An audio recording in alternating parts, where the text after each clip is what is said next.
Thanks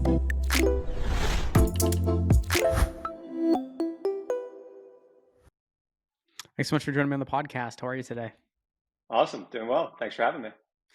Let's kick things off real quick. Would love for you to tell the audience a little bit about yourself and then give us Yeah. the overview of Spark Pediatrics. Yeah. So Jeff Soffen, CEO of Spark Pediatrics. Spark Pediatrics' mission is every child deserves a childhood. That mission hits really close to home for me. One of my kids, I have three kids.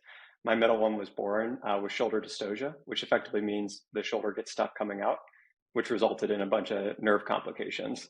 I'm a builder, so I'm passionate about building companies that I care deeply for, that I've been motivated by personally. My first one was in the mental health space. I was on the founding team of Quartet because one of my family members was greatly and has been greatly impacted by mental health, continues to be. But that North Star changed like overnight with my middle kid when he had those complications being born. We endlessly talk about children in this country. In particular, right now in this moment of time, I don't think there's a topic that actually is more top of mind from the president, vice president. Yet we're endlessly leaving many of these kids behind, and that's really not a function of doing it purposely, but it's a function of we have a nursing shortage in this country, and that's not anyone's fault necessarily. But that means that the 1% of kids that have a medical complexity that also, by the way, drive 50% of the spend in our for pediatrics are not getting appropriate care because that care is nursing care, home care. So if you think about 50% of spend in pediatrics is driven by 1%, and of that 50%, the majority of that is spent from home care. We're doing nothing really to address that right now. We just have like the classic supply demand economics in those curves. And it's no fault of home care. They're just not immune to the supply shortages that everybody else is. But we talk about home care like that is de facto the right thing to be doing.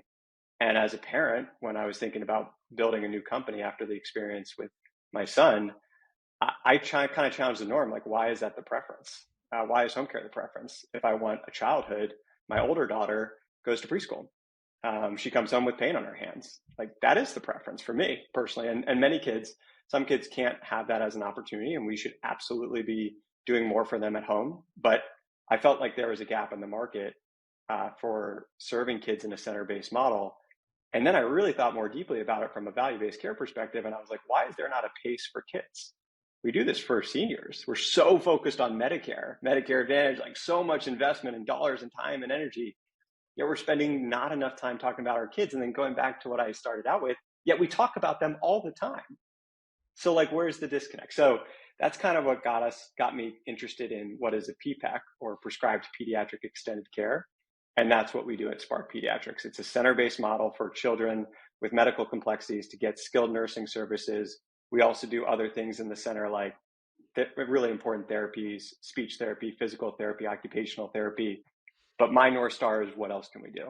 These are kids with 13 plus providers, so many different social determinant challenges. We should be the hub. We should allow them to have their best childhood. And what else can we be doing? So, Did you ever see Happy Gilmore back in the day?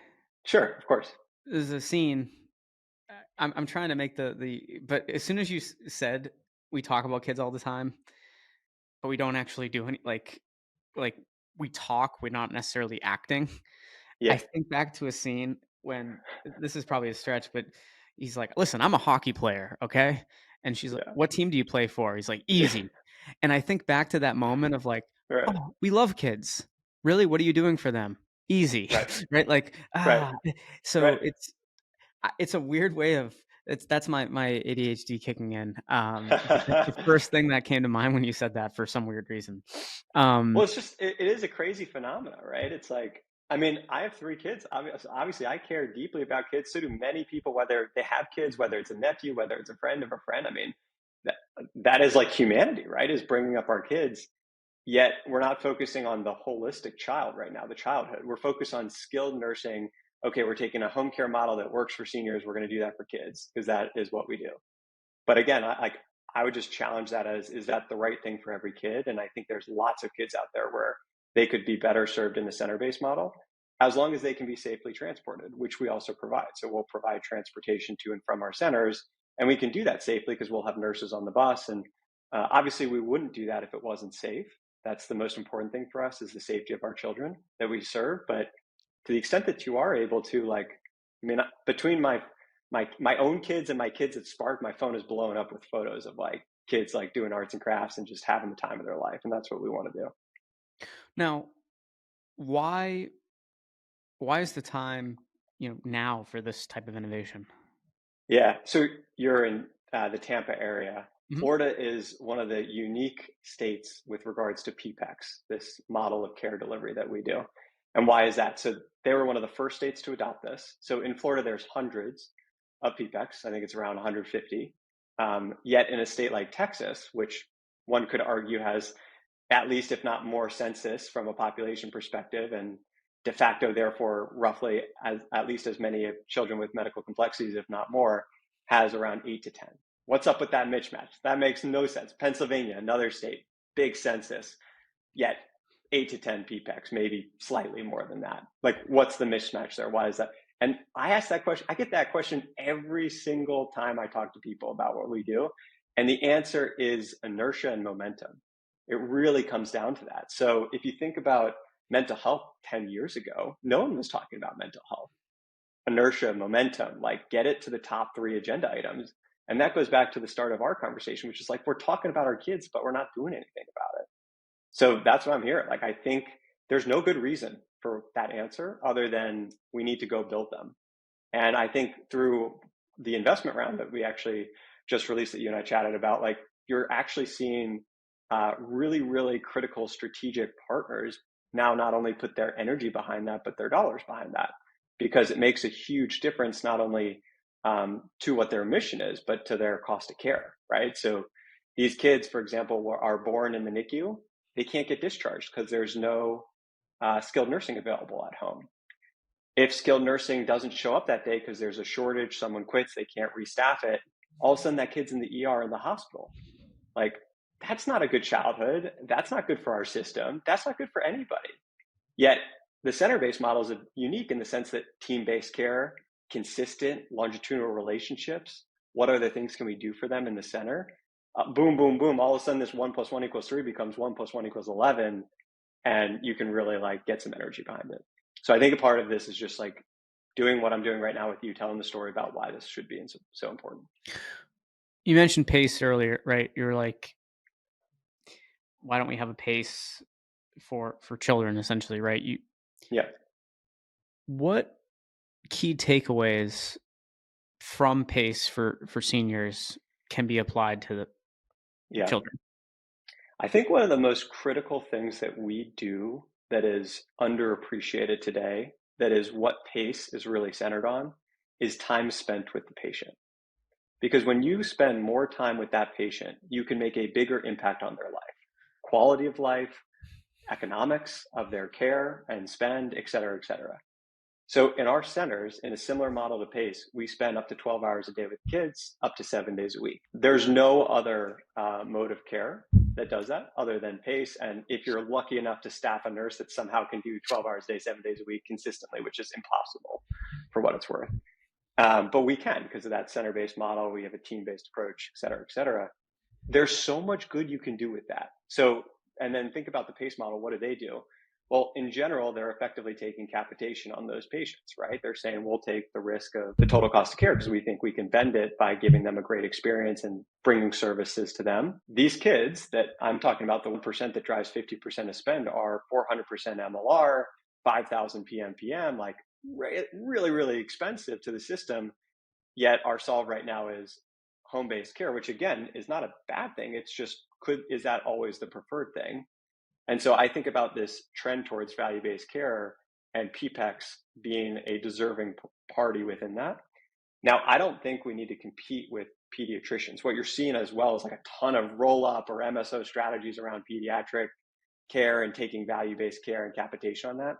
We are not competitors to them. We are partners to them. So think about like a super ACO type of model whereby we can share in the savings with them and alongside them, because we want to be a community partner, not a competitor to the pediatric providers. We're not we're not doctors, we're nurses. And so we follow plans of care at our company. And therefore, we partner very closely with complex care clinics or really big pediatric groups or specialty groups or hospitals, et cetera, et cetera. Let's talk more about these like partnerships. So, let's make part of this be a call to action. Like, who do you want to partner with? Like, who should be Yeah. reaching out to you after listening to this? Be like, I want to Yeah. work with you. I mean, I would say, look at the people that just led our strategic investment round. UPMC, preeminent payvider, health plan and provider group, owns one of the best children's hospitals in the country. I don't know that you could ask for a better combination of things that drive all the value creation that we think we can bring, right? Based on what I just said. NICU discharges more timely, open up bed capacity, reduce total cost of care, things like that that then trickle through their system.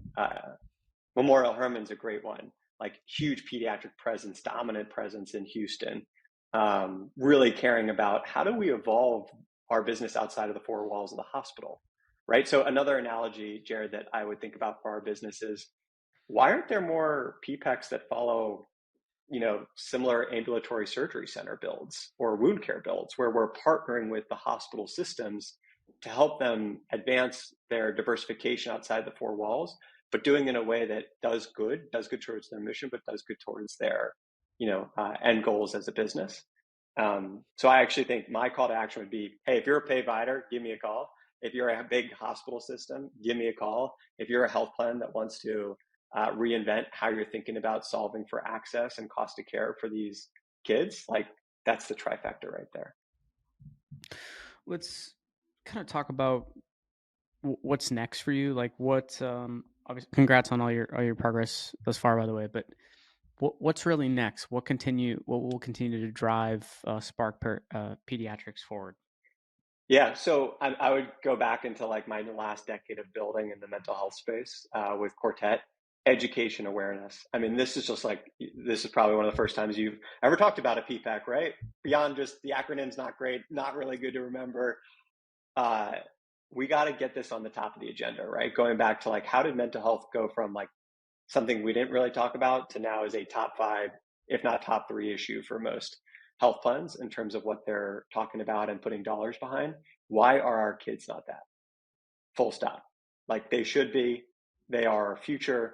They are literally the future of humanity, yet they are not a top 3 priority. It's crazy. So I think part of the momentum that you're going to find is 2 things. One is, these are really complex populations, and there's a trend towards complexity, right? And new innovations towards complex models. And the second is the evolution of payment models, therefore, for those complex populations. I think all those things put together should breed a really good momentum for us. And we're already seeing that. Like I'm on the board of the Texas PPEC Association. Like PPECs are growing like, a huge amount in Texas and other markets. So I think it's happening, but it takes time to build centers and locations and, you're building 4 walls, right? So that just takes time, but I think it's happening. Let's talk about just out in the industry today. What continues to worry you? What are some key maybe stats or let's say stats, regulations, or trends that you're staying on top of that continue to impact this space? Yeah, 40% of nursing hours go unfulfilled. That's the biggest stat. That is like detrimental to this population. If you can imagine, if I told you 6 out of 10 times you got a sick kid at home that someone's not going to show up, you'd be like, get out of here. That's not acceptable, unacceptable. That happens every single day for these kids. Someone might not show up. That's crazy. Like, how is that the norm? That's probably the number one statistic that I think about. So how do we solve for that? I think that's by far and away the biggest one. I'd say the second that I think a lot about is how do we make things easier for these children? So the statistic that I think about is for a child with medical complexity, they have like 13 different providers that they're trying to coordinate. Think about yourself as I'm a parent of 3 kids. Like if you put that burden on me, and a lot of these children, by the way, their parents are on Medicaid, they're underserved already, they've already got tremendous burdens going on. And you told me like, and now you've got to play the quarterback to that kid, and we're telling you to get a job, and we're telling you to do this. Like, holy moly, that's a hard math equation to solve if you're the parent. So just thinking about how we solve for that 13 plus providers and making life easier for them. Those are probably the two that I think a lot about. I love it. Jeff, I definitely want to have you come back on again in the near future. We can dig into some other topics, but I really appreciated getting to know you a little bit, learning more about Yeah, Spark Pediatrics, and sure. really unlocking some parts of the industry that you were right we don't talk enough about. So yeah, I urge as one key takeaway for a lot of people listening today, like what you said, everyone's talking about kids, kids, kids, kids, but what are we actually doing for them? Let's do it. Um, let's do it. Awesome. Thanks so much, Jeff. Really appreciate you being All here. right. Talk soon. Thanks.